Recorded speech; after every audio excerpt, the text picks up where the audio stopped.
Okay, so for those of you, exactly, there's the other Victoria. I remember one day we had 3 or 4 Victorias in here. I was all confused. Okay. So here it says in Revelation chapter 6, verse 1, that I looked and saw a white horse, and he who sat on it holding a bow, and a crown was given to him, and he went out overcoming to overcome, or your translation may say conquer to conquer, okay? Conquering to conquer. Now, this white horse, many of us have been told many times, oh, this is the Antichrist.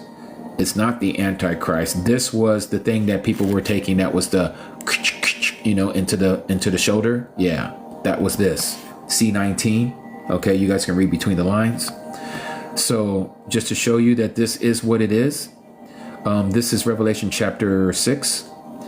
All right. And so here it says a crown was given to him. That word crown in Latin. Can somebody tell me what that word is, or say it for me, because I can't say it? You guys know what I'm talking about.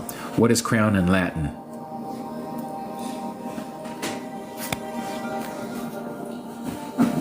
Exactly, Teresa. Exactly, all of you guys. Yep, exactly. That was what happened. It started in 2019, the end of 2019, that came from Wuhan, China. Okay. Oh, so they say that's where it came from. Let me not put it on the Chinese, because I'm not sure that it was from there.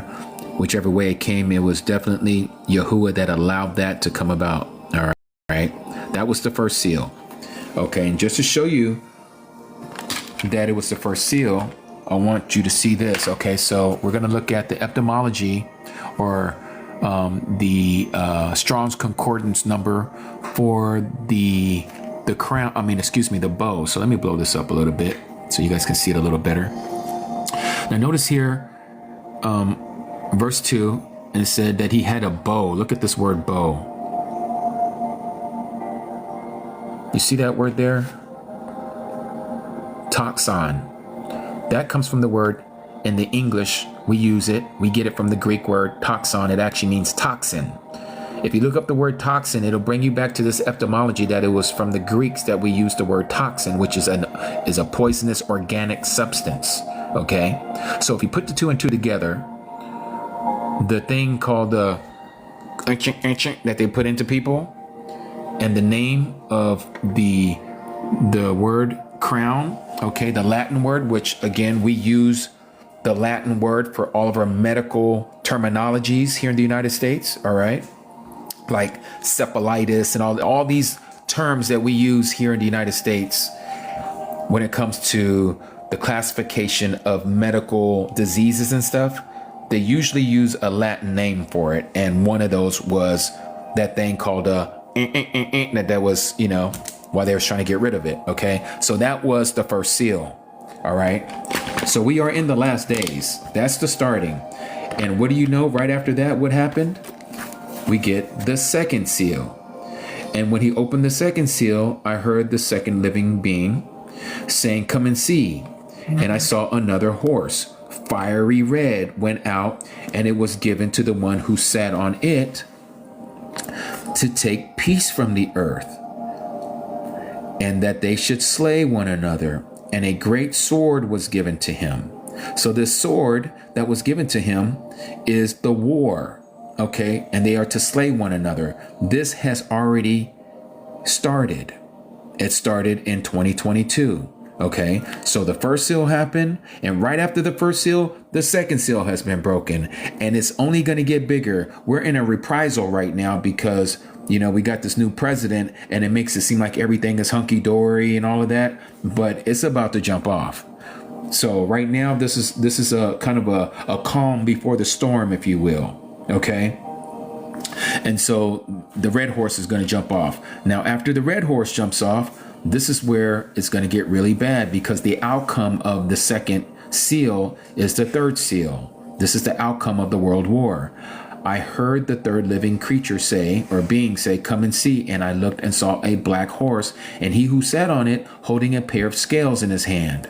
And I heard a voice in the midst of the four living beings saying, a measure of wheat for a denarius, and 3 measures of barley for a denarius, and do not harm the oil and the wine. Now, mind you, for those of us who live here in the States, we already see egg prices going up. We see gas prices going up. We see housing going up. We see everything is going up. This inflation is ridiculous, right? But it's only going to get worse. Because when this thing happens, when the world war literally becomes a world war, all of our commerce is going to come to a halt. The stuff, because we are in and I hate using this word, but I'm going to use their word, okay? We're in a globalized commerce, okay?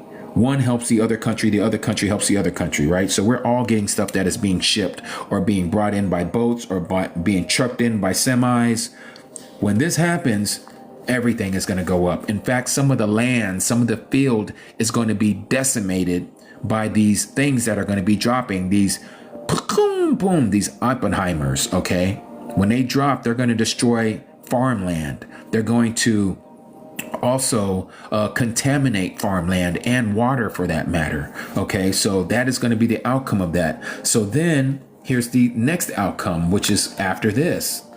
And mind you, I believe that this is when they are going to give us those IDEs or those medical devices that we have to take so that we can buy and sell, because everything is going to be rationing at this point. So it goes on and says here, and when he opened the 4th seal, I heard the voice of the 4 living beings, or the 4th living being, saying, come and see. And I looked and saw a green horse. Yours may say a pale horse, same thing. And he who sat on it had a name. Death and Sheol followed with him. And authority or power was given to the one over 1/4 of the earth, or 1/4 of the earth, to unalive with the sword and with hunger and with death by the beast of the earth. So now I want you to see something here. It says that 1/4 of the earth was unalived by the sword, which was the second seal, which is the red horse. Okay. And then it goes on and says, and with hunger, which is the black horse. Okay. Because of the cost of food and the lack thereof. And then it goes on and says, and with death, which is going to be pestilence, that is the first horse, okay, diseases. And then the last one is by the beasts of the earth.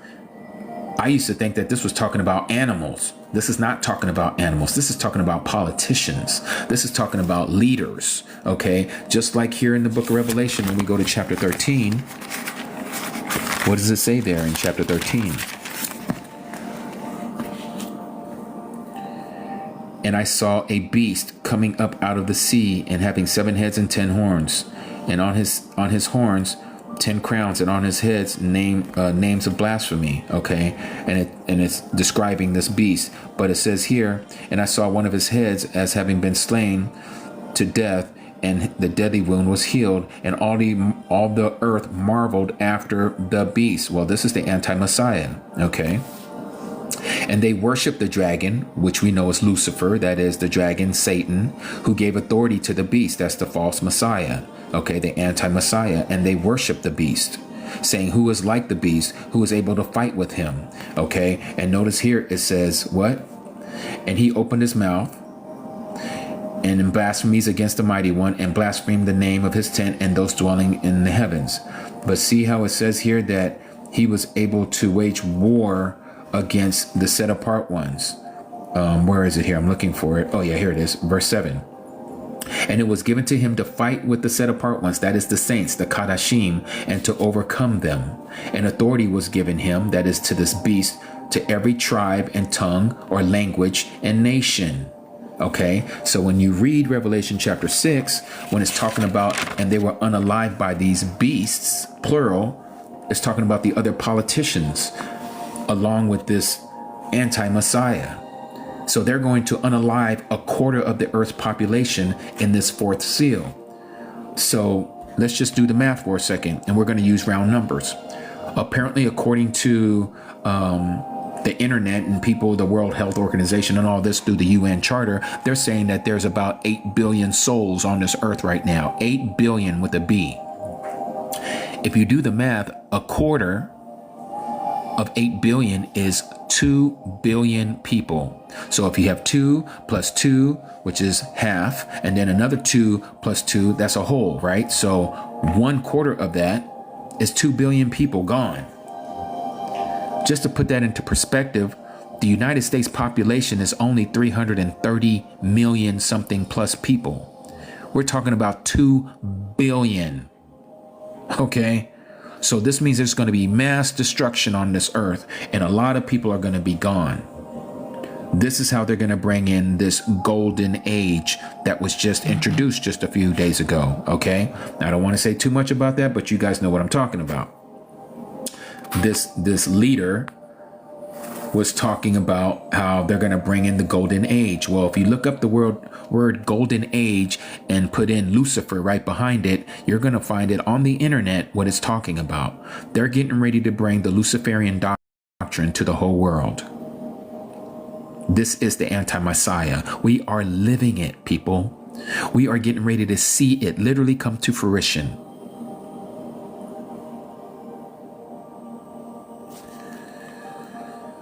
So that's where we're at right now. Okay. And mind you, the book of Revelation isn't written in succession or in a series. It's one on top of the other. Okay. So let me give you an example. Here at the very beginning of the book of Revelation, we read about these 7 assemblies, right? Which are 7 types of believers. Okay. There's people who claim, and I believe it as well, that there's going to be 2,000 years of the assembly age. Christianity teaches it as the church age, all right? But we know it as the assembly age because we are the assembly. We are the ecclesia in the Greek, all right? Or the called out ones, the kadashim, all right? The set apart ones. There's going to be 2,000 years of history since the Messiah was gone until he comes back, of this time frame called the assembly age. So at the end of the assembly age, this is what happens, which I have termed the first sequence.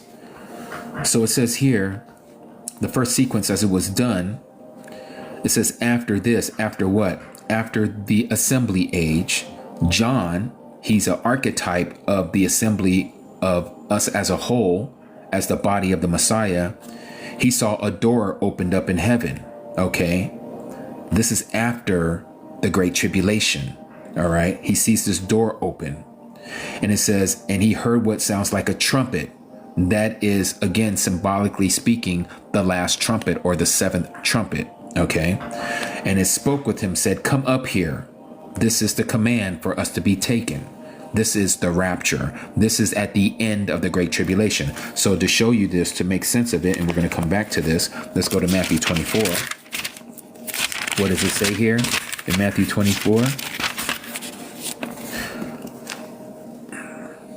Verse 29. And immediately after the distress, your translation will say immediately after the tribulation of those days. Okay, that is the great tribulation of those days. The sun shall be darkened and the moon shall not give its light, and the stars shall fall from the Shama, from the heaven, and the powers of the heavens shall be shaken. And it says, and then the sign of the son of Adam, this is the second coming, shall appear in the heaven. And then all the tribes of the earth shall mourn, and they shall see the son of Adam coming on the clouds of the heaven with power and much esteem. Now notice, and he shall send his angels, his messengers, with the great sound of a trumpet. There's your 7th trumpet. Okay, the last trumpet, which is in 1 Corinthians chapter 15, or the trumpet of Elohim in 1 Thessalonians chapter 4. And they shall gather together his chosen ones. That would be you and me. That is the Kadashim, the saints, the called out, the elect, from the 4 winds, from one end of the heavens to the other. Okay, that's when that happens. That's what he sees here. Okay, so he hears what sounds like a trumpet. Come up here. We're gathered with the angels and they take us up. And so he says, I shall show you what shall take place after this. So now imagine us being the body symbolically of John. We represent John. Now we're coming up. The next thing we know, immediately I came to be in the spirit, and we see the throne in heaven. Whew, what a view that's going to be. And one sat on the throne. Again, one throne. And he who sat there was like jasper and ruby stones in appearance. What we're reading here is what we're going to see. We get raptured up at the end of the tribulation period, and this is what we're going to see when we're raptured up. Okay. And there was a rainbow around the throne like an emerald in appearance. So for those of you who see the aurora borealis over there, the northern lights, we're seeing the underside of the throne of Yah, because he says the earth is his footstool. And we know that the center of the dome is the North Pole. Okay. That's where his seat is. That's where his foot is literally resting on the dome of the firmament of this earth. And this is what people are seeing when they see the borealis. They're seeing this glow, this emerald rainbow of appearance of these rainbows in the sky that are seeing there. Okay. And so it says around the throne were 24 elders, or 24 thrones.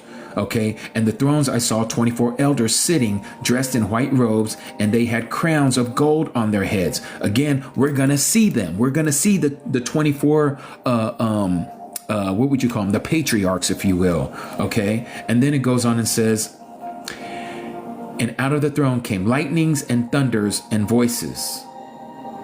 This right here is a shadow, or letting you know to the reader, we're coming to the end of a sequence, and it's going to start all over again. Okay. But here it says, and the 7 lamps of fire were burning before the throne. The 7 lamps. What are the 7 lamps? That's the menorah. Well, who's the 7 lamps? He tells us right here who they are. They're burning before the throne. That tells you that we're there, because notice what he says here. The secret of the 7 stars, which you saw in my right hand, these are the 7 golden lampstands. That's the menorah. The 7 stars are the 7 angels or messengers, and the 7 assemblies, and the 7 lampstands which you saw are the 7 assemblies. That's you and me. We are the believers. We're there. Okay. So going back here again, we see that we're before the throne. Okay. The 7 lampstands, or the menorah, and we're burning before the throne, which are the 7 spirits of Elohim. Why? Because the spirit dwells in us. The Ruach HaKadosh dwells in each believer. All right. And so then it goes on and says, and before the throne, there was a sea of glass like crystal. And in the midst of the throne, around the throne, were 4 living beings covered with eyes in front and in back. And the first living creature or being was like a lion. And it goes on and it shows these 4 living creatures what they look like. And then it says this. And it says, and the 4 living beings, each having 6 wings, were covered with eyes around and within, and they do not cease day or night, saying, set apart, set apart, set apart, Yahuwah Al Shaddai, that is the Almighty, who was and who is coming. Okay, this is the son of Adam. This is the Messiah. Okay, these 4 living beings are praising and worshiping before him. We're going to hear this when we get up there. And when the living beings give esteem and respect and thanks to him who sits on the throne, who lives forever and ever, then the 24 elders do the same thing. They fall down before him who sits on the throne and bow before him who lives forever and ever. And they cast their crowns before the throne, saying, you are worthy, O Yahuwah, to receive esteem and respect and power, for you have created all and were created. Okay. And goes on and notice here it says, you desire that they are and were created. Speaking of everything that was created, he did all of these things. All right. And then it goes on and says, and I saw the right hand of him who sat on the throne, a scroll written on the inside on the back, having been sealed with the 7 seals. And I saw a strong angel, a strong messenger, proclaiming with a loud voice, who is worthy to open up the scroll and to loosen its seals? And no one in the heaven or on earth or under the earth was able to open the scroll or to even look at it. They couldn't even look at it. And so John, he said he wept because no one was found worthy to open and read the scroll or to look at it. Now, mind you, again, we're going to be seeing this playing out as John, symbolically speaking, as the body of the Messiah. And here it is. This elder, one of the elders said to him, do not weep. See, the lion from the tribe of Judah, from Yehuda, the root of David, he has overcome to open the scroll and to loosen its 7 seals. And I looked and saw in the midst of the throne, again, one throne, and the four living beings, and in the midst of the elders, a lamb standing, having been slain, having 7 horns and 7 eyes, which are the 7 spirits of Elohim sent out into all the earth. And it says, and he came and took the scroll out of the right hand of him sitting on the throne. Now again, notice that the elder says, do not weep, for the lion, okay, of the tribe of Yehuda, the root of David, he's overcome. He's able to loosen its seals and open the scroll. But when John looked, he didn't see a lion, he saw a lamb. He sees a lamb having 7 horns and 7 eyes. Now we know, again, our Messiah is not a lamb, a physical lamb with 7 eyes and having 7 horns. This is metaphorically speaking, this is symbolic of our Messiah, the perfect lamb, hence the number 7.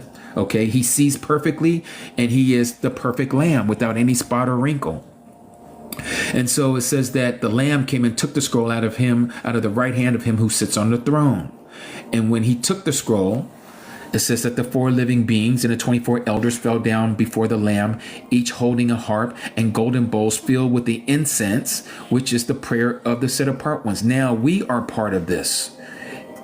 They have our prayers along with everything that they're getting ready to do. And they sang a renewed song. We're all singing to him. We're all singing to the Lamb representing our Messiah. Okay? We sang this renewed song saying, you are worthy to take the scroll and to open its seals, because you were slain and have redeemed us to Elohim by your blood out of every tribe and tongue, and which is all languages and people and nations of all ethnicities. Okay, that word there, nation, is ethnos, which is ethnicities, and have made us kings and priests to our mighty one. And we shall reign upon the earth. Who's going to reign with him on the earth? Let me show you. Let's skip to the end of the book real quick and come back. Just so you know that we have come to the end. This is the resurrection has just happened. Okay, Revelation chapter 20, verse 4. And I saw thrones, and they who sat on them, and judgment was given to them, meaning us, the saints, and the lives of those who had been beheaded. When do we get beheaded? During the Great Tribulation, because of the witness, that is the testimony that we bore of Yahusha, the Messiah, and because of the word of Elohim, which is the Old Testament, because we kept his commandments, and who did not worship the beast nor his image, and did not receive the mark upon their foreheads or upon their hands, and they lived and reigned as kings with the Messiah for 1,000 years. Okay, so this is why I'm telling you, the book of Revelation is written in layers. So you're going to see it get ready to start over here in a second. So here we see that we are before him. He has made us kings and priests, and we are worshiping him at his feet. We have been translated. We have been raptured. We have been brought up out of the ground. For those of us who might have been unalived and beheaded, we are now resurrected. This is the first resurrection. And so it says here, and I looked and I heard the voice of many angels around the throne and the living beings and the elders. And the number of them was thousands of thousands upon thousands of thousands, saying with a loud voice, worthy is the Lamb, having been slain, to receive power and riches and wisdom and strength and respect and esteem and baruching or barakah. And every creature in the heaven and on the earth and under the earth, and such are in the sea, and all that are in them, I heard them saying, to him sitting on the throne and to the Lamb be barakah, or blessing and respect and esteem and might forever and ever. And the 4 living creatures or beings said, so be it. And the 24 elders fell down and bowed before him who lives forever and ever. All right, so this is the end of what we know as the first sequence.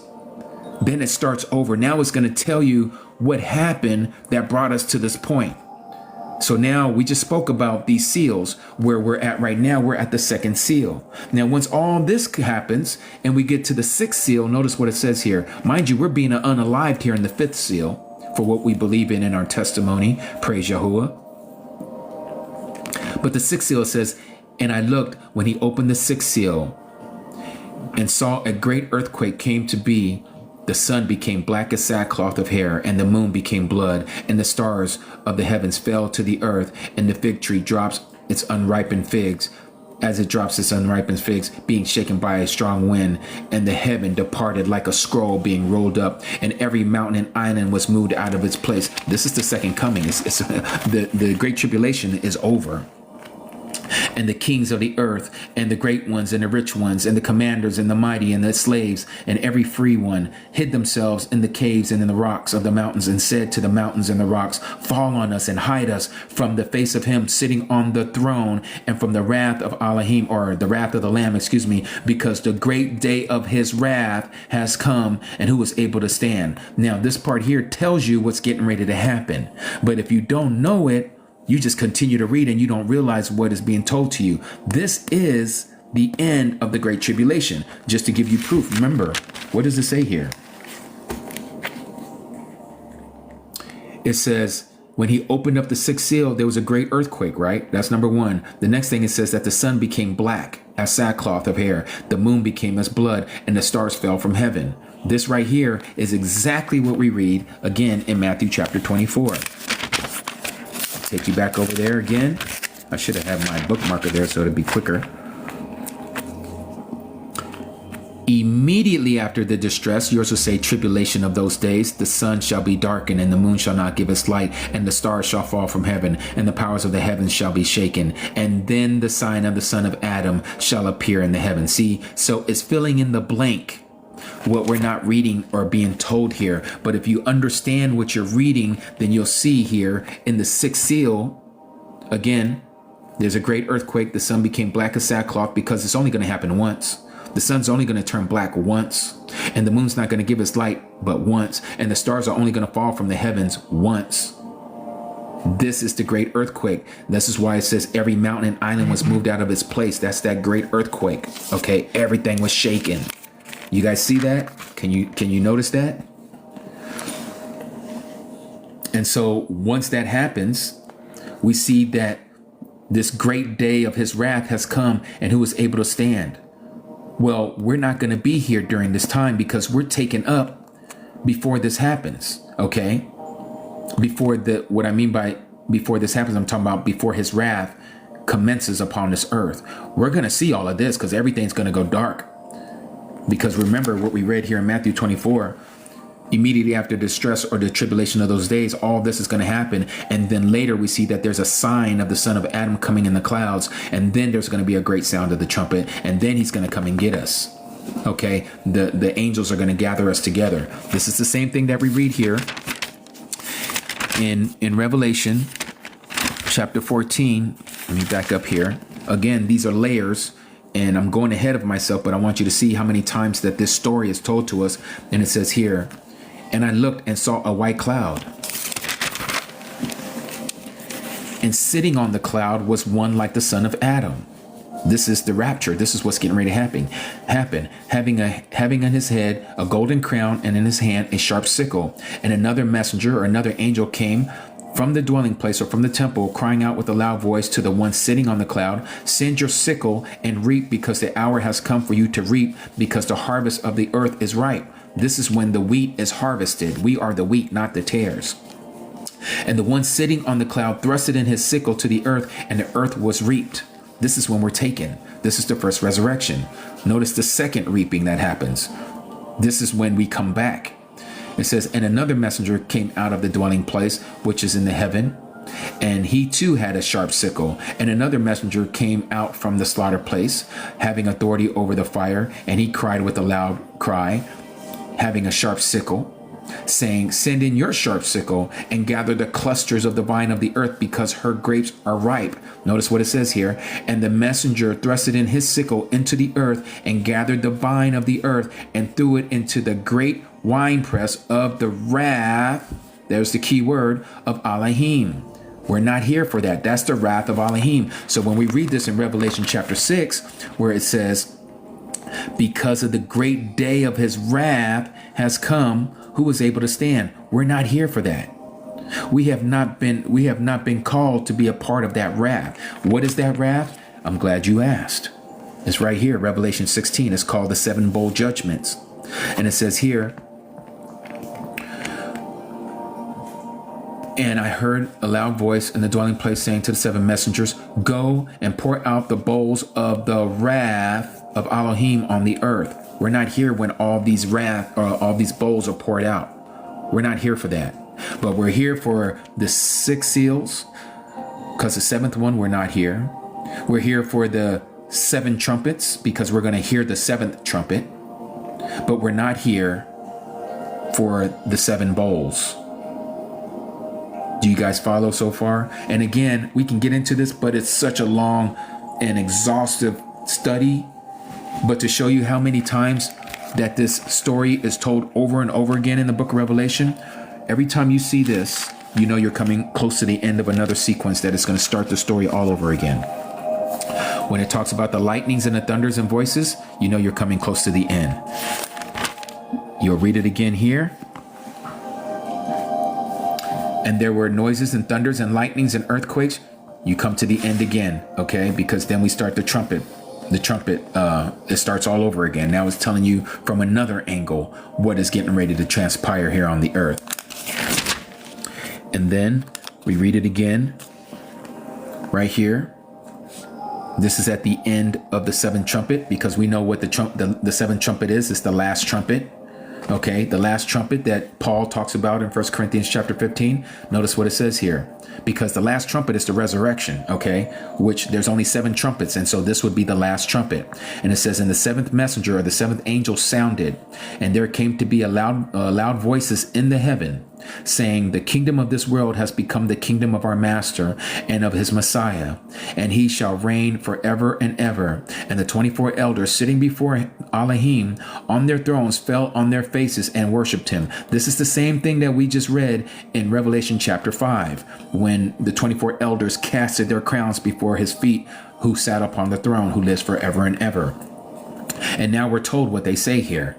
They say, we give you thanks, O Yahuwah Al Shaddai, that is the Almighty, the one who is and who was and who is coming. Again, the same thing that we read in Revelation chapter 5, because you have taken your great power and reigned, and the nations were enraged, and your wrath has come. Again, that's the 7 vial judgments. We're not here for that, because again, the 7th trumpet just happened. We have been resurrected, and now we've been taken in the rapture at the end of the tribulation. And so here we are, and it says here, the time of the dead to be judged.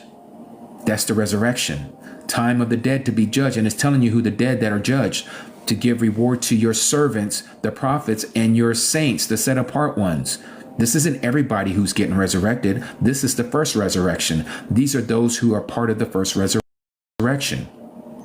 Those who fear your name, small and great, and to destroy those who are destroying the earth. Okay, so the wrath of Elohim commences.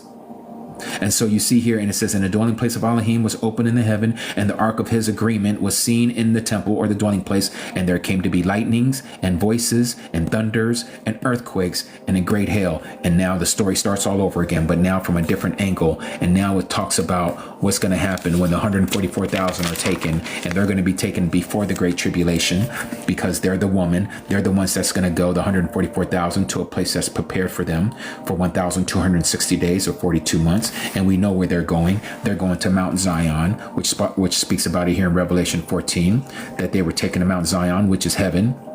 The 144,000. How do we know that they're in heaven? Because it says here, they were redeemed from the earth. They're no longer on the earth. They are the first fruits. And it says that here. And it says they were redeemed from among men.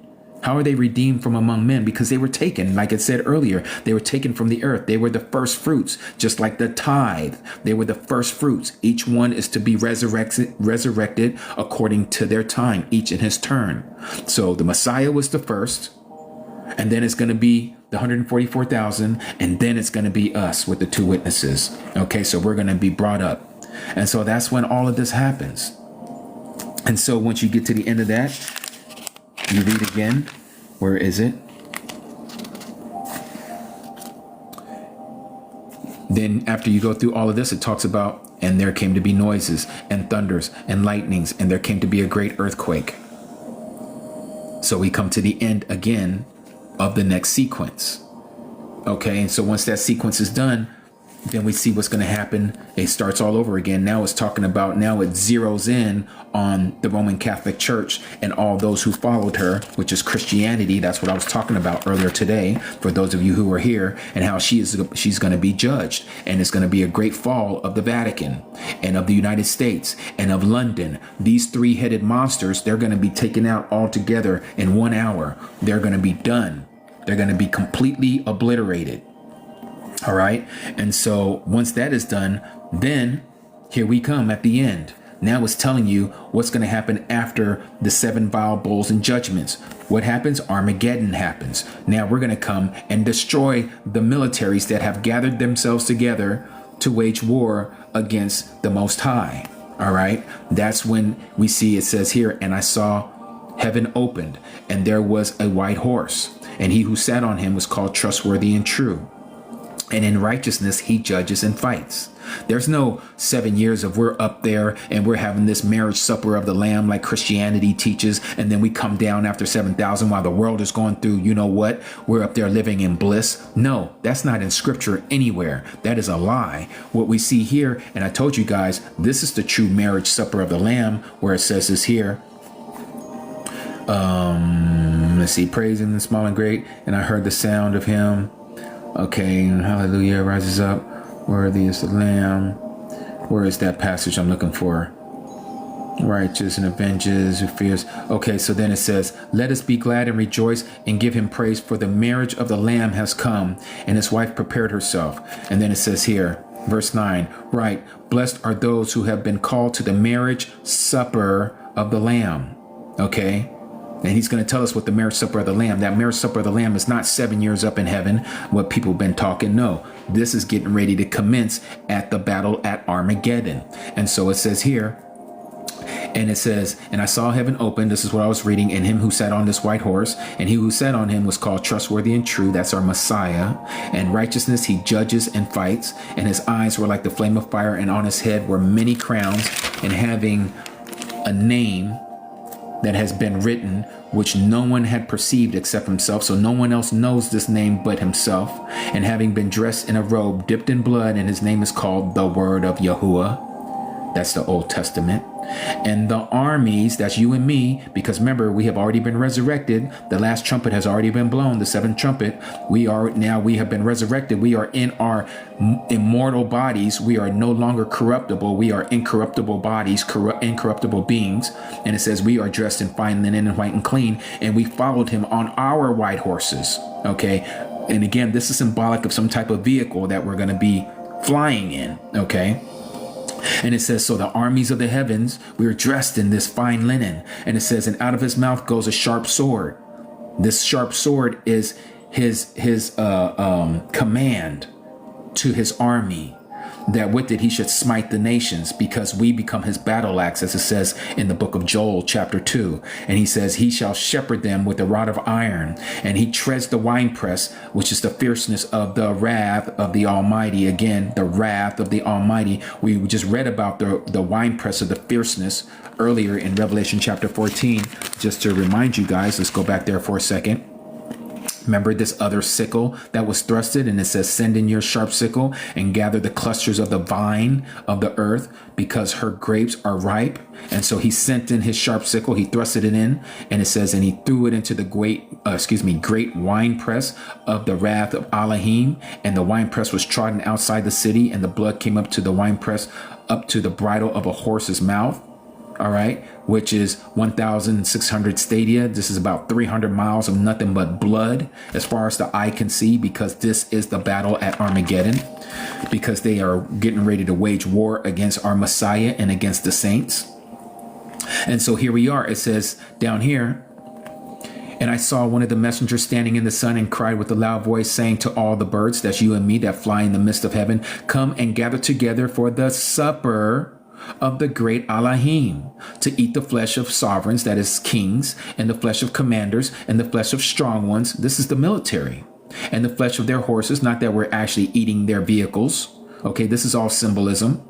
And who sit on them, who ride these or controls these vehicles. And the flesh of the people, free and slave, both small and great. And I saw the beast and the sovereigns of the earth and their armies gathered together to fight him who sat on horses and his army. That's you and I.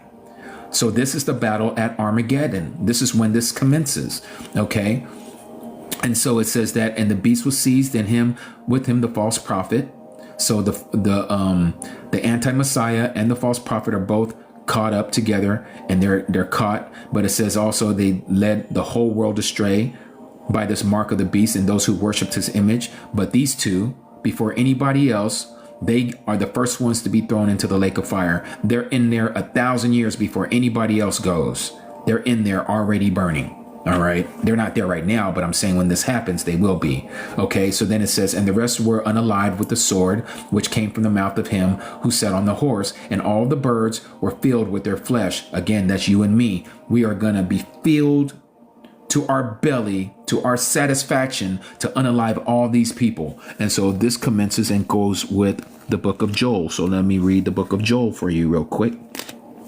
Chapter 2. Where is Joel? I'm looking for my tab here. Are you guys getting this? Can you understand what I'm talking about? Or am I just losing many of you with what I'm talking about here? Let me get some feedback. Okay, so you guys are following. All right. So now notice here. Blow a shofar in Zion, sound an alarm in my set apart mountain, that is in his kingdom. This is in heaven, not here on earth. In his set apart, it's in Zion. This is in heaven. And it says here, let all the inhabitants of the earth tremble, for the day of Yahuwah is coming, for it is near, a day of darkness and gloom, a day of cloud and thick darkness, like the morning clouds spread over the mountains. A people many and strong, that's you and me, like of whom has never been, nor shall be ever again after them, to the years of many generations. It's talking about us living forever. Okay, we are immortal. And then it goes on and says, ahead of them a fire has consumed, and behind them a flame burns. Before them the land looks like the Garden of Eden, but behind them a desert waste, and from them there is no escape. You see that? You talking about X-Men? You want to think about any of these Marvel comic movies? Ain't got nothing on us. Ain't got nothing on us. This is real. This ain't no Hollywood fairy tale. Their appearance is like the appearance of horses. The white horses that we read about in Revelation 19 is the same thing here. And they run like steeds. As the noises of chariots, they leap over mountains. As noise of the flaming fire consuming stubble. As a mighty people set in battle array. Again, that's you and me. Before them, the peoples are in anguish. All faces become flushed. They're like in shock. Who are these people? What are they about to do? Man, we about to annihilate these people. They run like mighty men, like they climb the walls like men of battle. Everyone goes on his way, and they do not break ranks, and they do not press one another. Everyone goes in his path. They fall amongst the weapons, but they do not stop, meaning that we're invincible. We might get hit with some kind of weapon, but it don't stop us. We're superhuman. They rush on the city. They run on the wall. They climb into the houses. They enter and at the windows like a thief. The earth shall tremble before them. The heavens shall shake. The sun and the moon shall be darkened, and the stars withdraw their brightness. Here's the second coming. And Yahuwah shall give forth his voice before his army. Revelation chapter 19, verse 11. And his camp is very great. The mighty is doer of his word. For the day of Yahuwah is great and very awesome. And who does bear it? Who does bear it? This is us. Can you feel it? Can you feel it? It's, man, I get hyped when I start talking about this, but it's going to be total annihilation. And this is why it says in the book of Jude. Let me take you there. Enoch prophesied about us. What does it say there? Verse 14. And Hanok, the seventh from Adam, also prophesied about thee, saying, see, Yahuwah comes with myriads, that is, thousands of his set apart ones, with his saints, to execute judgment on all, to punish all who are wicked among them, concerning all their wicked works which they have committed in a wicked way, and concerning all their harsh words which wicked sinners have spoken against him. Again, speaking of us. We are the set apart ones. We're the ones coming to battle. We're the ones who are going to destroy all these people. It says this again. Let's go into the book of Daniel.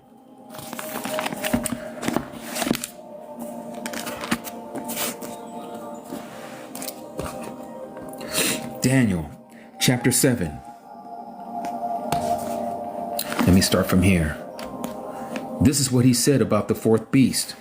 It is the fourth kingdom, or the fourth reign, the fourth empire on the earth, which is different from all the other kingdoms or empires, and it devours all the earth and tramples it down and crushes it. This is the anti-Messiah's new world, you know what?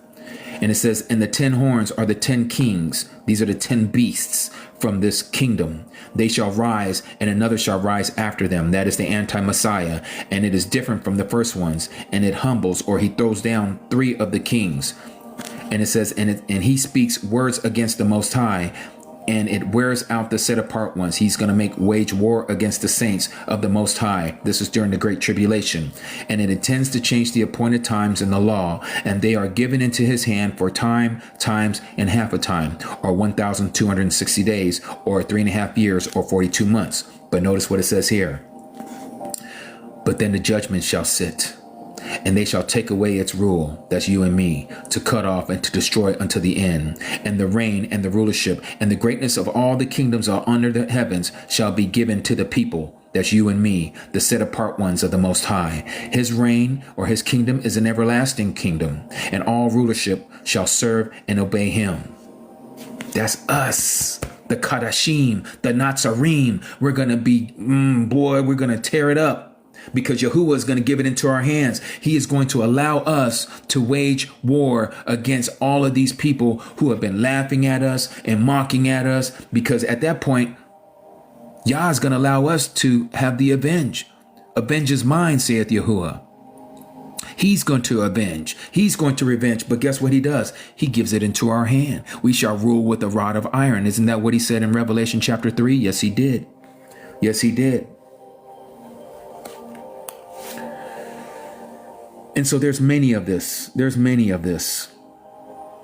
And when you start looking into this matter, you start to see that Yahuwah is going to allow us to be his battle axe. We are his military. And again, this is just like what happened when they went into the promised land. That was a foreshadow, a smaller story of a larger story that is going to happen in the future. What was the name of the one who took them in? It wasn't Moses. It was Moses' apprentice. And what was Moses' apprentice name? Joshua. What's the real name in Hebrew? Yahusha. And what did Yahusha do? Well, let's go there. Let's go to the book of Joshua.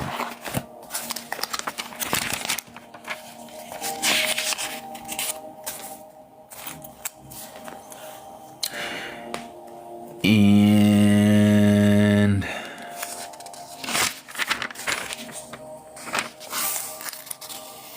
I'm looking for the passage right now. Hold on a second, you guys.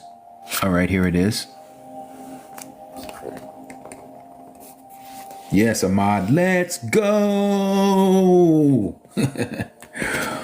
And Jericho was shut up tight because of the presence of the sons of Yasharal, none going out and none coming in. They scared, right? And Yahuwah said to Yahusha, see, I have given Jericho and its sovereign, its kings, and the mighty brave men into your hand. You hear that, Yasharal? Do you hear that? Those of you who are native born and those of you who have been grafted in. And you shall go around the city, all the men of battle going around the city once. Do this for 6 days.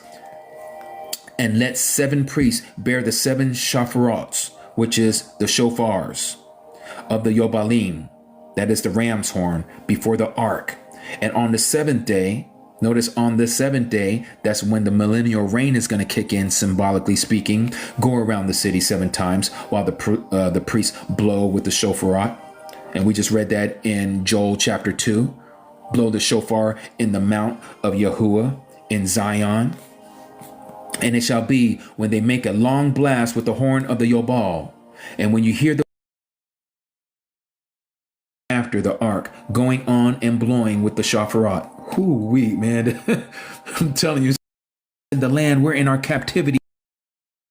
We're not supposed to keep the feast days because we're not in the land. Oh man, that's a whole nother story, but we're supposed to keep it, okay? Just know we're supposed to keep it.